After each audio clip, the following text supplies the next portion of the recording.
GTV में मुजाहिद वली आपको खुशामदीद कहता है और स्क्रीनों पर ऐसा लगता है कि हुकूमती इत्तेहादियों ने ये तय कर लिया है कि तहरीक इंसाफ और इमरान खान और जजेस के बारे में कोई ऐसा सॉफ्ट कॉर्नर अब वो नहीं रखेंगे।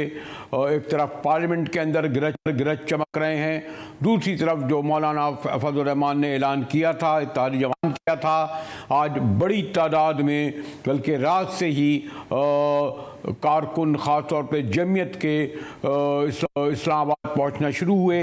हुकूमत ने कहा था कि वो रेड जोन में दाखिल नहीं होंगे बल्कि डी चौक में रहेंगे, लेकिन जमीयत के कारकुन जिनकी तादाद इस इत्तेहादियों के जुलूस में अक्सरियत में है, आप देख रहे होंगे कि वो रेड जोन में दाखिल हो रहे हैं। एक दरवाज़ा था, उसको बाकायदा उन्होंने फलांगा।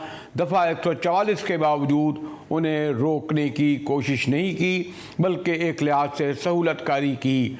मैं नहीं दिखाना चाहता वो मनाजिर के जिसमें तहरीक इंसाफ के कारकुनों के साथ यही इस्लामाबाद की इंतज़ामिया 144 तोड़ने पर क्या सलूक करती है, लेकिन आप देख सकते हैं कि इसके बावजूद कि यकीन दहानी कराई थी जमीयत ने और जमातों ने, लेकिन जमीयत और जमात और हुकूमत कोई अलग नहीं। लेकिन बज़ाहिर वफाकी वज़ीर दाखिला का कहना था कि जनाब हम जो है वो दाखिल नहीं होंगे, दाखिल नहीं होने देंगे। आज का कौमी असम्बली में भी मामले जारी रहे। सुप्रीम कोर्ट का इजलास एक मुख्तसर फैसले के बाद कि जिसमें मंगल को वो मजीद कार्रवाई इलेक्शन कमीशन के खिलाफ करेंगे कि उन्होंने 90 दिन इलेक्शन नहीं कराए। ख्वाजा आसिफ खूब बरजे, बल्कि पिछले अगर आप 72 घंटे में देखें सिर्फ और सिर्फ स्क्रीनों पर ख्वाजा आसिफ और राना सनाउल्लाह नज़र आ रहे हैं। और मुझे नहीं पता कि इसका जवाब PTI स्क्रीनों पर क्यों नहीं दे रही कि बेशतर उलमा एक तो गिरफ्तार हैं, नज़रबंद हैं, लेकिन ज़रा ख्वाजा साहब को देखिए। ख्वाजा आसिफ कौमी असम्बली में और उनकी कायद मरियम नवाज़ धरने में भी कमोबेश इसी तरह गरजी चमकी चीफ जस्टिस बंदियाल साहब पे ख़ास तौर पर, और ये कहा कि मार्शल लॉ नहीं लग रहा तो जुडिशल मार्शल लॉ ज़रूर लग चुका है।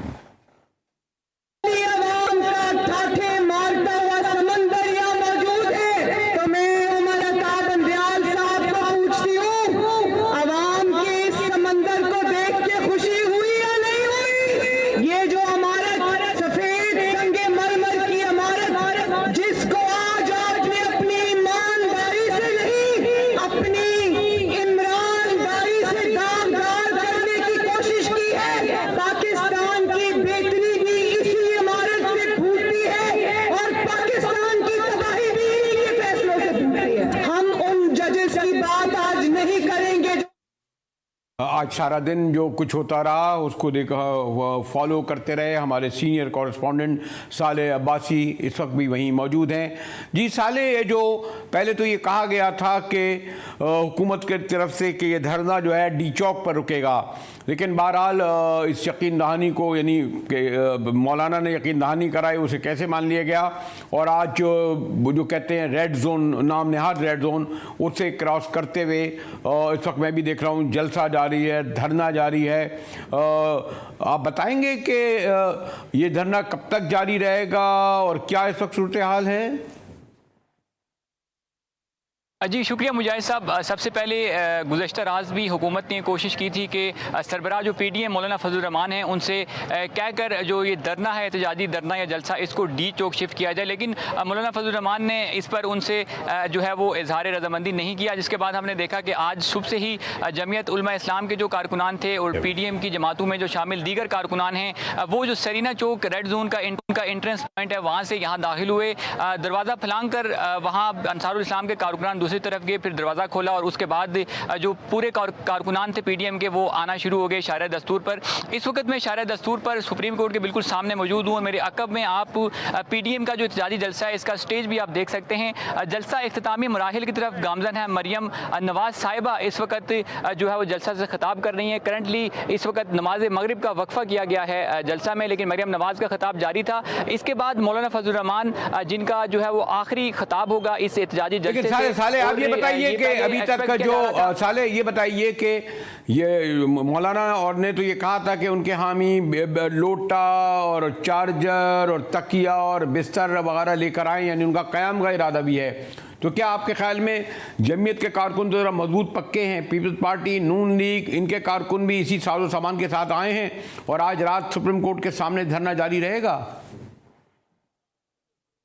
जी, साजो सामान और पूरी तैयारी के साथ तो JUI-FA के कारकुनान और दीगर जमातों के कारकुनान ज़रूर आए हैं, लेकिन हमारी JUI-FA के जो है सीनियर लीडरशिप से बात हुई, ज़राए से बात हुई, PDM के दीगर रहनुमाओं से बात हुई, तो उन्होंने यही बताया कि ये जो एहतजाजी जलसा है ये धरने की शक्ल में जाने के इसके चांसेस कम हैं। और आज ये लग रहा है कि मौलाना फजलुर रहमान जिनका खिताब अब से कुछ देर बाद शुरू होगा, उसके बाद ये जलसा जो है वो आज के लिए इख्तिताम पजीर हो जाएगा। और मजीद उनका ये कहना था कि ये जो PDM का एहतजाजी सिलसिला है ये वक्फे से फिर आइंदा जारी रहेगा, जिसमें आज हमने देखा कि यहाँ जितने भी जो है वो कायदीन जिन्होंने स्टेज से आकर खिताब किया कारकुनान से, उन्होंने सुप्रीम कोर्ट में जो चीफ जस्टिस ऑफ पाकिस्तान है उनको आड़े हाथों लिया और उन पर शदीद तनकीद की। लेकिन साले आबादी है जो कहा गया था कि हुकूमत के अर्ज़ दफ़ा 144 लगाई गई थी, यानी 4 से ज़्यादा अफराद नहीं आए थे, तो क्या सिक्योरिटी और पुलिस और ये इर्द गिर्द नज़र आ रहे हैं या बिल्कुल कोई इधर उधर कोई नज़र नहीं आ रहे?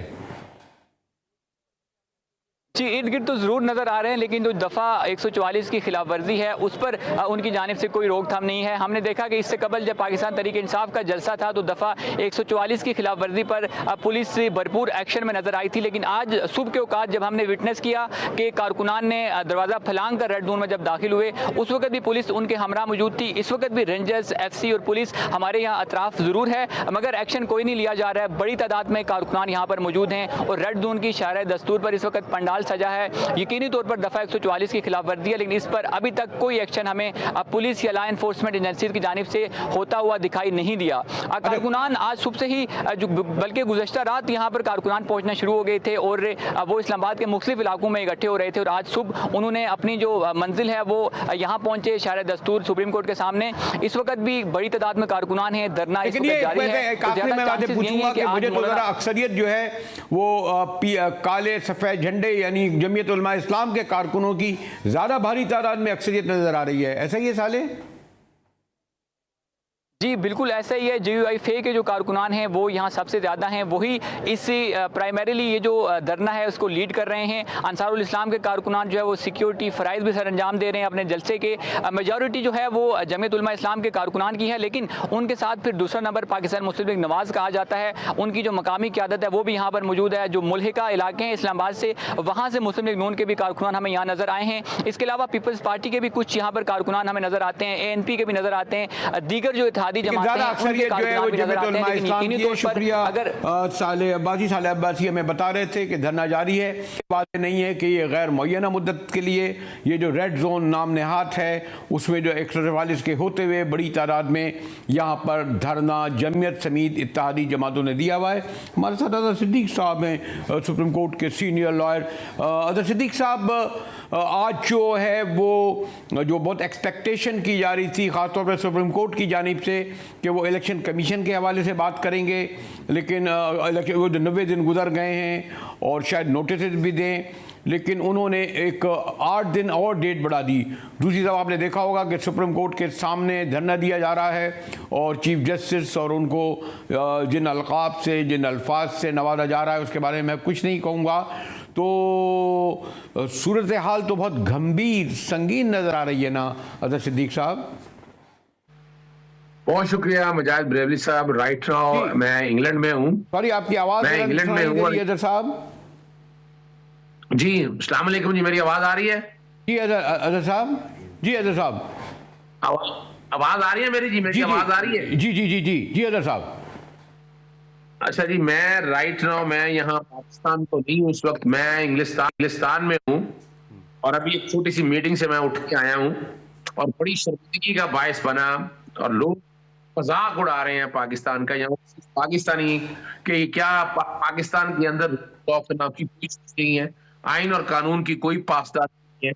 यानी किस बुनियाद के ऊपर 13 सियासी जमातें आपका सुप्रीम कोर्ट के ऊपर चढ़ दौड़े, फिर वो बैठ के ये कहने लगे कि ये गॉड फादर या सिविलियन माफिया के खिताब दिए गए थे इनको। वो तो साबित हो रहा है कि पाकिस्तान में जंगल का कानून है, पाकिस्तान में हम पत्थरों के दौर में जा गए। इसकी लाठी उसकी भैंस वाला, यानी इसमें इतनी बातें हैं। और मैं तो बड़ी बार चैलेंज कर चुका हूं, इमरान खान को किसी एक केस में रिलीफ एक्स्ट्राऑर्डिनरी नहीं मिला। जमानत हक है, प्रोटेक्टिव बेल हिफाजती जमानत मेरा हक है।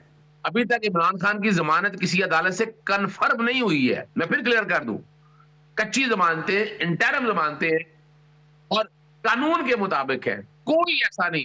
यानी ये जो अलकादर ट्रस्ट केस है, केस नहीं, बनता लेकिन नहीं। अदर सिद्दीक साहब, इस वक्त मसला ये है कि ख़ास तौर पर 9 मई को ये कहा जाता है कि जो ख़ास तौर पर लाहौर में या दीगर जगहों पर फ़ौजी तंसाबात पे हमले भी हुए। पार्टी वो कहते हैं कि जनाब एक मुनज़्ज़म तरीके से किया गया, कारकुनों को रोका नहीं गया, और इस हवाले से यानी एक बहुत दबाव इस वक्त PTI पर आया हुआ है। तो और बहरहाल ये मैंने कहा ना कि जिस तरीके से पंजाब में, लाहौर में, पिंडी में हमले हुए, उसको तो अगर कौमी नुक्ते से देखा जाए तो कोई सराहेगा तो नहीं।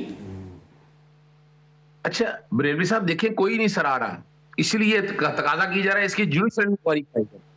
बहुत से सवाल उठते हैं कि अगर मिसाल के तौर पर इमरान खान साहब की जो गिरफ्तारी है जान के की गई और एक्टिवेट किए गए हालात, वारंट ऑफ अरेस्ट एग्जीक्यूट बाद होता है, गिरफ्तारी पहले कर ली जाती है। फिर हमने देखा कि अगर वो मुजाहिरीन वहां से निकल के गए हैं कोर कमांडर हाउस तक, जो कोई भी है, वो वैसे वहां कहां पहुंचेंगे, उन्हें किसी ने नहीं रोका।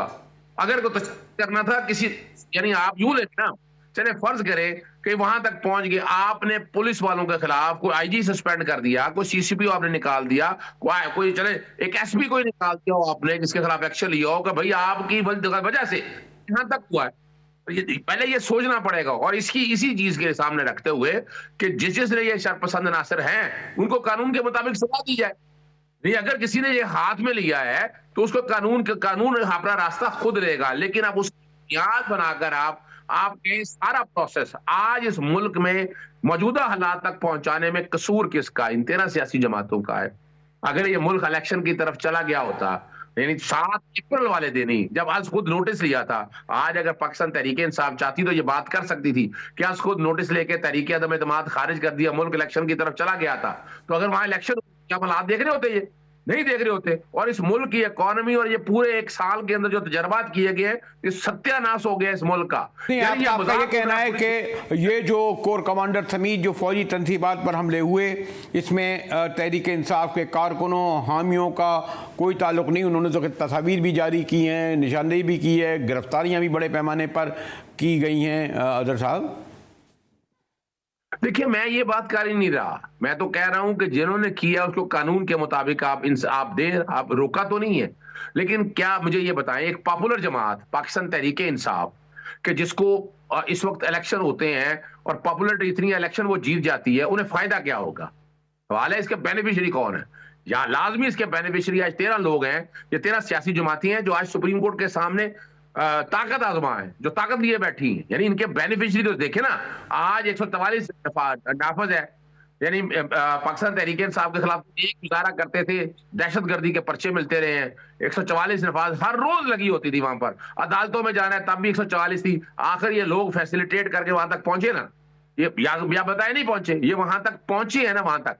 और इसी तरह अगर आप मौका ना देते, मैं जरा इससे आगे लेके चलता हूं बरेलवी साहब आपको। मेरा कंसर्न बड़ा सीधा सा, ये हमारा बड़ा सीधा सा है कि इस मुल्क में यहां तक आने के लिए ना, अब जो कुछ भी हुआ है इसका आप रिस्पॉन्सिबिलिटी फिक्स करना चाहते हैं ना, तो let's have a judicial commission of high powered, जैसे एतजाज जैसे ने भी मुतालबा किया है, एक जुडिशियल कमीशन बन जाए। बाकी पर्चे हो गए हैं, पर्चे तो आपके सामने दहशतगर्दी के कितने पर्चे दर्ज किए हैं। अदर सिद्दीक साहब शुक्रिया। अदर सिद्दीक साहब का कहना है कि तहरीक इंसाफ का ये जो ख़ास तौर पर फौजी तंसीबात पर हमले हुए कोई ताल्लुक़ नहीं है। उन्होंने कहा जो लोग भी इस कार्रवाई में हैं उनके ख़िलाफ़ कार्रवाई की जाए।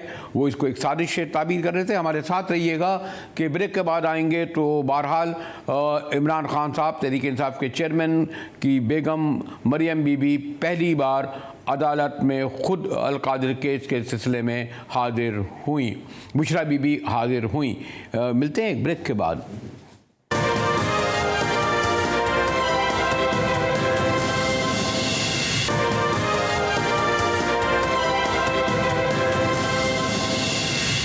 जी NDTV में मुजाहिद बलवी एक बार फिर आपको खुशामदीद कहता है। और आज तहरीक इंसाफ के सरबराह इमरान खान को लाहौर हाई कोर्ट में आना था। लाहौर हाई कोर्ट वो आए और फिर एक और अलकादिर केस में उनकी बेगम बुशरा बीबी को अदालत के जज ने तलब किया।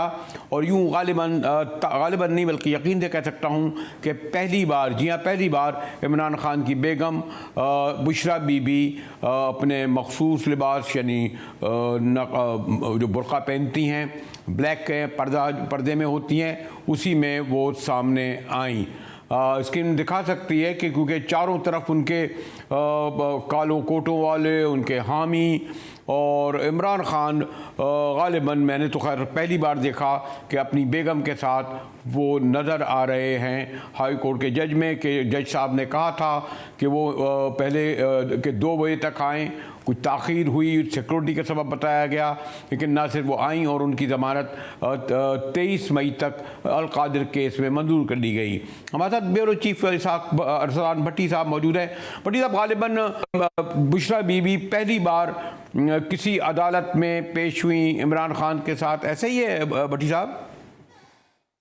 जी बहुत शुक्रिया बरेलवी साहब आपका। जी बिल्कुल, वो पहली मर्तबा जो है जब से वो कह लें कि जब से उनकी पैदा हुई हैं तब से आज वो पहली मर्तबा किसी भी अदालत में गई हैं। और वो सख्त सिक्योरिटी हसार था, कारकुनों का भी था, वकला का भी था, और वो उसमें जैमर्स वाली गाड़ी में अपने शौहर यानी चेयरमैन तहरीक इंसाफ के साथ गई। और जो ये केस था ये वही अलकादिर ट्रस्ट वाला केस है जिसको सुप्रीम कोर्ट ने इनकी हिफाजती जमानत मंजूर की थी इमरान खान साहब की। और उनको ये कहा गया था कि जी आप लाहौर हाई कोर्ट से पीर के दिन रुजू करें बाकी मजीद इस केस के लिए। तो आज अपनी बुशरा बीबी एहलिया मोहतरमा और खुद जो है वहाँ पहुंचे। उनका केस जो है वो तो नहीं लग सका। आज उनकी जो अपील है वो कल सुनी जाएगी, समाअत कल होगी। जज साहब ने ये कहा जी कि बुशरा बीबी की जो समाअत है वो हम आज करेंगे। उन्होंने, वकला ने उनको दलाइल दिए, वो खुद मौजूद थी, उनसे हाजिरी लगवाई गई, बायोमेट्रिक हुआ और उसके बाद उनको 23 मई तक जो है हिफाजती जमानत उनकी मंजूर कर ली गई और उनको इस केस में गिरफ्तार करने। भट्टी साहब ये बताइए क्या उनके साथ बुशरा बीबी अकेली थी या और भी कुछ खवातीन, यानी उनकी कोई फैमिली से या इमरान खान की फैमिली से या इस तरह कोई थी? नहीं, वो अकेले यहाँ पे आई जी। इमरान खान के शौहर उनके साथ थे। एक ही गाड़ी में ये जमान पार्क से निकले, जो उनकी गाड़ी है बुलेट प्रूफ, उसके पीछे जैमर्स की गाड़ी थी, आगे पीछे पुलिस के सार में उनको लाया गया। कोर्ट रूम के बाहर आकर गाड़ी रुकी, वहां से वो चंद कदम के फासले पर वो अपने कोर्ट रूम में दाखिल हुई। और उसके बाद उन्होंने, जब जज साहब आए ने उनसे पूछा पर्दे में से कि जी आप, उन्होंने अपना पूरा नाम बोला। उसके बाद उन्होंने सारा बताने के बाद ये कहा कि मैं अब जो है ये मेरा नाम है, ये मेरी शौहर का नाम है, और वो जो है वो सारा उधर जो है वो उनका शौहर का नाम है। यानी कोई ऐसा नाखुशगवार बात या वाकया नहीं हुआ, यानी क्योंकि बहरहाल इमरान खान जब होती है तो बहुत बड़ी तादाद में सिक्योरिटी और पुलिस और खुद उनके हामी भी बड़े पुरजोश होते हैं। और लाहौर में जो कुछ इस वक्त टेंस सूरत हाल है, ख़ास कशीदा सूरत हाल है, उसमें उनके आने की मौजूदगी में बहुत सारे सवाल उठ रहे थे। लेकिन ये गालिबन 2 सवा 2 बजे आई और कोई बड़ा कोई ऐसा वाकया में नहीं हुआ ना काबिल जिक्र भट्टी साहब? जी बिल्कुल बिल्कुल। आज जो था चूंकि वो कारकुनों को भी कोई ज्यादा वो नहीं उनके साथ थे, उनको हाईकोर्ट के बाहर रोक दिया गया और अंदर ये कहा गया बाकायदा तौर पर कि सिर्फ उनकी गाड़ी और उनकी जो सिक्योरिटी के साथ उनके जो लोग होंगे वो अंदर आएंगे। और उसी तरह ही हुआ। कारकुन कुछ अंदर जरूर थे, मसलन वो इंसाफ लॉयर्स फोरम के जो लोग थे वो वहां पर पहुंचे, उन्होंने वहां पे नारेबाजी भी की, कुछ थोड़ों ने वहां पे उलटबाजी करने की कोशिश की। लेकिन ओवरऑल सिचुएशन बिल्कुल आज मुख्तलिफ थी। आज उस तरह का माहौल नहीं था जिस तरह का माजी में हुआ करता है। आज वो आए बड़े सुकून से, वो अदालत के बिल्कुल सामने जो थी वो गाड़ी रुकी, वहां से उतरकर वो तशरीफ लेकर गई अंदर और इमरान खान साहब उनके साथ थे। उसके बाद सिक्योरिटी असार में उन दोनों को लेकर ले जाया गया और उसी तरह वापस लाया गया। और उन्होंने 23 मई तक जब उनकी जमानत मंजूर करके उनको ऑर्डर दिया तो उसके फौरी बाद जो है इमरान खान को जब बताया गया जी कि आपका केस जो है वो हम कल सुनेंगे, आज हम नहीं सुन सकते, तो वो भी वहां से फौरी वापस जो है उन्होंने राह ली और फौरी जमानत। शुक्रिया अरसलान भट्टी साहब, ब्यूरो चीफ लाहौर के बता रहे थे कि बहरहाल पहली बार बुशरा बीबी अदालत में आई और कोई ऐसा नाखुशगवार वाकया या बात नहीं हुई न वहाँ पर मौजूद किसी भी फरीक की जानिब से। हमारे साथ रहिएगा कि इस वक्त जो जुडिशरी पर सारा जो है सियासत हो रही है। वकला बरादरी का किरदार क्या है इस सिलसिले में, इस पर गुफ्तगू करेंगे एक ब्रेक के बाद। हमारे साथ रहिएगा।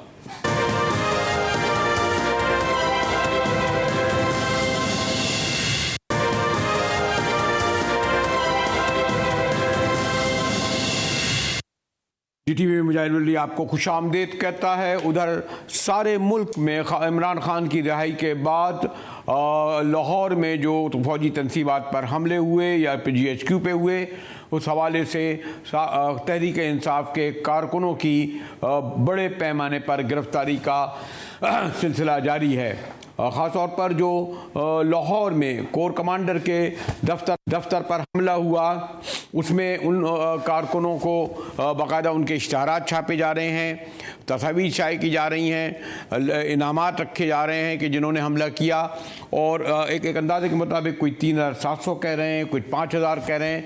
लेकिन कराची में भी और मुल्क भर में तमाम सरकर्दा रहनुमा और कारकुन गिरफ्तार हो रहे हैं। और इसमें यह भी है कि पुलिस जो है अपने मखसूस हथकंडे इस्तेमाल कर रही है। अभी मुझे कराची से इत्तला मिली कि हाई कोर्ट ने जिस खातून को और उनके बेटे को रिहा किया, पुलिस ने एक बार फिर उन्हें गिरफ्तार कर लिया।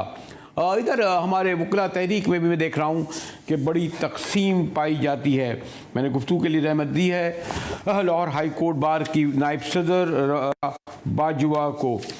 शुक्रिया रबिया, आप हमारे साथ आई। रबिया, ऐसा लग रहा है कि जिस बड़े पैमाने पर वकला की गिरफ्तारी हुई, जुडिशरी पर हमला आवर है, इस वक्त हुकूमत तकसीम नज़र आ रही है आपकी बिरादरी यानी वकला बिरादरी। रबिया बीबी, देखिए सर, बात यह है कि डाइसेंट तो हर जगह पे होता है, और ख़ास तौर पे हमने देखा कि वकला तहरीक के बाद एक मखसूस सोच के कुछ लोग हैं, वो उनके साथ जाहिर बात है कि वो अपनी एक जो बेहतर समझते हैं, उनका एक ओपिनियन है, उसके ऊपर चलते हैं। लेकिन जहाँ तक बात है जनरली बार एसोसिएशंस की, और बार एसोसिएशंस का मैं आपको थोड़ा सा फ़र्क बता दूँ कि जो आप बात कर रहे हैं वो मोस्टली बार काउंसिल्स की कर रहे हैं। पाकिस्तान बार काउंसिल में कुछ हमारे दूसरे साथी, उनकी मेजॉरिटी है, और जो प्रोविंशियल बार एसोसिएशन पंजाब की है, उसमें भी दूसरे लोग जो हैं, हमारा जो दूसरा ग्रुप है, उनकी मेजॉरिटी है। लेकिन अगर आप बार एसोसिएशंस की बात करें तो बार एसोसिएशंस बेसिकली वकला की आवाज़ होती हैं। और हम लोग जो इलेक्शन, हर साल हमारा इलेक्शन होता है, हम इलेक्शन कंटेस्ट करते हैं, हम अपने अपने मंशूर के ऊपर करते हैं। जो बार पाकिस्तान बार काउंसिल या जो प्रोविंशियल बार्स हैं, वो बेसिकली रेगुलेटरी बॉडीज हैं। तो मैं समझती हूँ कि जो वकला की आवाज़ है वो बार काउंसिल्स होते, बार एसोसिएशंस होती हैं, और वो पूरे पाकिस्तान से आप देखें, हमें कहीं पर भी ऐसा बड़ा डाइसेंट नजर नहीं आया। सारे लोग रूल ऑफ लॉ के लिए और सुपरमेसी ऑफ द कॉन्स्टिट्यूशन के लिए इकट्ठे हैं। दूसरी चीज मैं आपको क्लियर कर दूं, अगर आप हमारी पॉलिटिक्स को देखें तो हम खासतौर पर अगर मैं अपनी बात करूं या अपने ग्रुप की, प्रोफेशनल ग्रुप की मैं बात करूं, और दीगर भी जनरली बार के अंदर जो होता है, वो हम लोग बेसिकली किसी पार्टी की नो रिप्रेजेंटेशन नहीं करते। हम लोग करते हैं कि आइन और कानून क्या चाहता है, आइन और कानून की सुपरमेसी या बालादस्ती को कैसे यकीनी बनाया जा सकता है, और यही हमारी स्ट्रगल है। अब भी हम लोग जो पार्टी वाबस्तगी से बालातर होके हम जो बेहतर समझते हैं, जो आइन कहते हैं, हम उसकी बात करते हैं, और उसके ऊपर मेजॉरिटी ऑफ जो लीगल फ्रेटर्निटी है वो उनका कंसेंसस है। नहीं, लेकिन मेरा कहना ये था रबिया बीबी के जो खासी बड़ी तादाद में वकला गिरफ्तार हुए हैं, और वो किसी भी जमात के वकला हों, पहले नून लीग के होते हों या हों, लेकिन PTI के वकला गिरफ्तार हुए हैं, छापे मारे जा रहे हैं, ख़वातीन के साथ जो सलूक हो रहा है वो भी हम सड़कों पर देख रहे हैं या जो अदालतों में हो रहा है। इस पर जो है कम से कम जो ह्यूमन राइट कमीशन के हवाले से जो रोल है आपकी बारों का, वो नज़र नहीं आ रहा। इसकी तरफ मैं इशारा नहीं कर रहा था। इस पर भी तकसीम है पार्टी बुनियादों पर। रबिया बीबी, सर उसमें ये है कि मुख्तलिफ जगहों पर जहाँ पर हमें जो हमारे तक इंफॉर्मेशन है, जहाँ पे प्रोटेस्ट किया है, कुछ दिन पहले भी खासतौर पे खवातीन वकला कुछ थी, तो उन्होंने प्रोटेस्ट किया, और उसमें बिल्कुल आपने दुरुस्त फरमाया कि उनको पकड़ा भी गया है। और जैसे अभी कुछ हमारी बार के रिप्रेजेंटेटिव है, लेकिन उसमें से भी कुछ ऐसे साथी हैं कि जिनका तल्लुक शायद ज्यादा वो PTI के किसी ओहदेदार हैं, तो ज्यादा उनके साथ चौधरी फवाद साहब का पता चला कि उनको प्रोड्यूस नहीं कर रहे, तो उसके लिए अदालतों से रुजू किया जा रहा है। और जो हमारी जो बात हम लोगों ने बनाए हैं कि हमारे साथी जो हैं वो उन लोगों की रिकवरी के लिए या अगर बेल्स के लिए जरूरत है तो उनके लिए वो बिल्कुल अदालतों से रुजू भी कर रहे हैं और उन लोगों को फैसिलिटेट भी कर रहे हैं। अभी भी अगर मैं अमूमी तौर पर ये कहूँ कि इस वक्त सबसे बड़ा जो टारगेट है, पहले इमरान खान साहब का भी जुडिशरी यानी जजेस होते थे जब उनके हक़ में फैसले नहीं मिलते थे, और अब ये लग रहा है कि पूरी पार्लियामेंट और पूरी हुकूमती इत्तेहादी हमला आवर हैं जजेस पर। तो अमूमन हमने देखा है कि जब बेंचों पे हमले होते हैं तो बारें उनके पीछे खड़ी होती हैं, लेकिन इस वक्त हमें ऐसा नहीं लग रहा। ख़ास तौर पर सुप्रीम कोर्ट की बेंच उसके पीछे या ख़ासतौर चीफ जस्टिस के पीछे नज़र नहीं आ रहा, और ये भी सियासत का शिकार हो रहा है सब कुछ। तो देखिए, बिल्कुल आपने दुरुस्त फरमाया, बहुत ज़्यादा अफसोसनाक रवैया, और ख़ास तौर पे हुकूमत में होते हुए आपके ऊपर जिम्मेदारी ज़्यादा हो जाती है कि आपने किस तरह अदारों का तकद्दुस जो है उसको मतलब उसको सिक्योर करना है। इधर मैं आपको एक चीज़ जो हमारे लिए बड़ी अलार्मिंग है वो ये है कि देखिए, जो सुप्रीम कोर्ट का असल में वजह क्या है। प्रोटेस्ट करना भी सबका राइट होता है, लोग करते भी हैं, मुख्तलिफ पोलिटिकल पार्टीज भी करती हैं, लेकिन इस केस में जो असल अलार्मिंग सिचुएशन है वो इस वजह से है कि ये प्रोटेस्ट किस चीज़ के लिए कर रहे हैं। सियासतदान है इस वक्त, और जो सियासी हुकूमती सियासी इत्तेहाद है वो इस बुनियाद के ऊपर प्रोटेस्ट कर रहा है कि वो कहते हैं कि सुप्रीम कोर्ट इलेक्शंस का जो ऑर्डर है उसकी इम्प्लीमेंटेशन जो है वो ना कर सके।